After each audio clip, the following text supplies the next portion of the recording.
Le deuxième tour de la présidentielle sera un référendum sur l'Europe, a expliqué cette semaine Emmanuel Macron.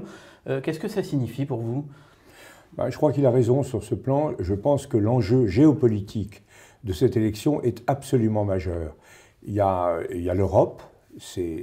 L'Europe est en train de se mobiliser. Elle se mobilise face à une agression absolument caractérisée, injustifiée, d'une violence inouïe de la part des Russes sur l'Ukraine. Mais derrière l'Ukraine, il y a l'ensemble de l'Europe et il y a même l'ensemble de l'Alliance occidentale, de l'Alliance atlantique. On voit bien que si, à mes yeux par malheur, Madame Le Pen était élue, ce serait un bouleversement géopolitique de première grandeur. La présidence de l'Union européenne serait fracassée. L'unité profonde, la mobilisation commune des Européens au service de l'Ukraine face à la Russie serait brisée. Le mouvement d'un certain nombre de pays qui font une véritable révolution, comme la Suède ou la Finlande, qui se rapprochent de l'OTAN après des décennies ou des siècles de neutralité, serait cassé net.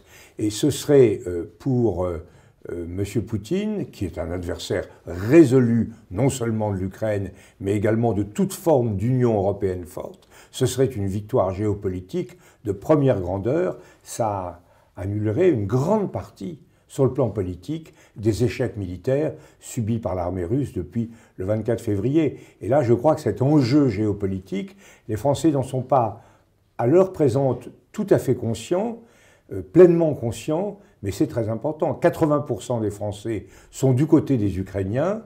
Eh bien, il faut bien comprendre que si on est du côté des Ukrainiens, si on est du côté de l'Europe, si on est du côté de l'Alliance occidentale, il s'agit de ne pas se tromper.